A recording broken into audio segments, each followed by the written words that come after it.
And so hang in there with me. Just testing really.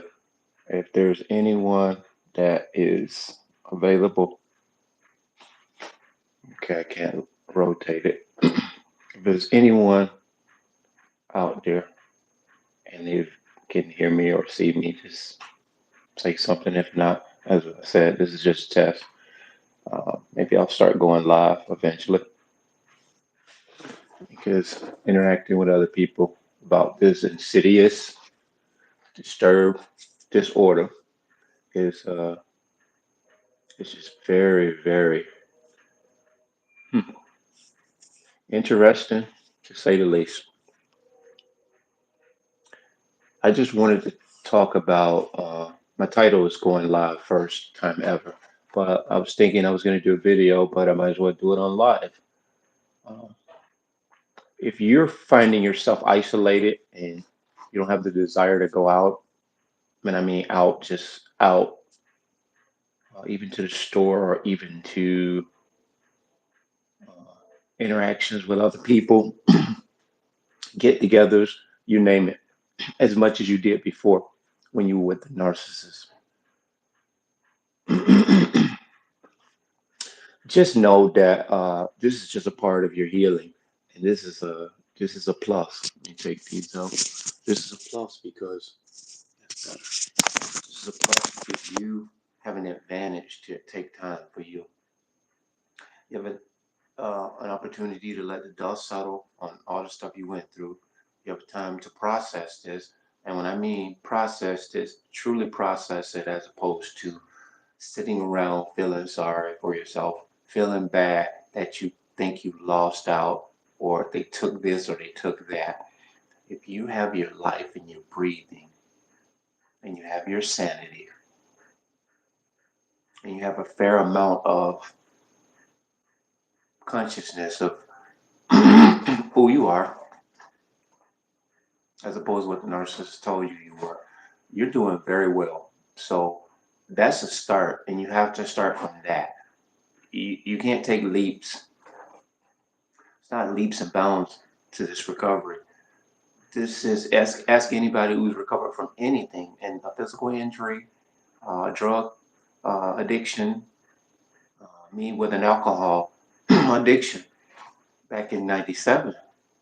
When I got incarcerated, I very well had access to what they would call hooch or buck. That is the slang for uh, manufactured or homemade wine or liquor. And I would tell you how this is made, but I don't want to give that out because I don't want to encourage that. But in jail, prison, as many of you already know, you can get anything you want from the street. Matter of fact, it's in abundance in jail and prison, probably more now than ever. I see YouTubes of these guys and TikToks of these guys selling cell phones. They're selling drugs in prison and making tons of money with it. They are getting money. They have money in jail. And truly, you can't use money in jail, or at least you can't use it to trade within the penitentiary. Uh, from administration to inmate, but from inmate to inmate, I guess you can. And you don't even supposed to get caught with this money because if you caught with this money, that is a serious charge. So to the point, you're able to process what's going on with you. So just know that you're in a good starting place. Don't ever beat yourself up. And if you ever need to reach out to someone, uh, my email is eastcoastcalvin@gmail.com.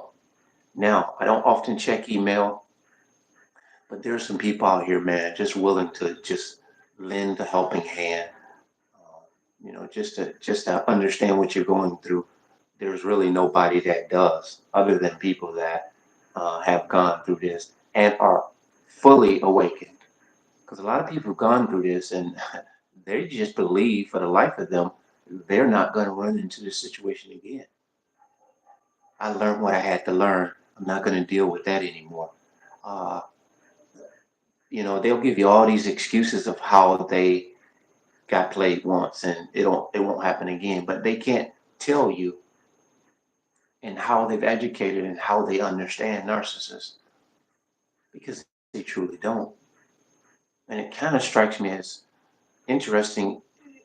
Are they, in fact, narcissists that got played before the narcissist, uh, before they were able to play the narcissist? There are a fair amount of people that are narcissists that get played by narcissists. But I want to believe that some of these people are just not healed. They're just not fully awakened. And the cognitive dissonance and all this other stuff that we all know about, it keeps us believing that we have figured out the problem and it won't happen again. I think education and awareness is the biggest key to, when I say education, you can understand it through uh, academic approach.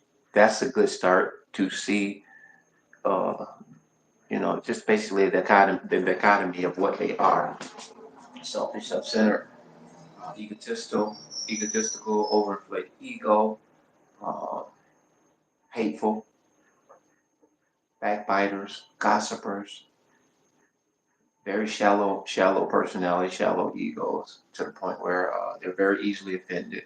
So these are just starting points. But once you get from that point, now you have to look and unpack what you experienced with them firsthand. And that itself helps you to put these and blend these two things together. And then what you do, if you're like me, when you introspect and you start uh, understanding this, uh, you see the spiritual aspect of this outweighs anything academics can even tell you in a book.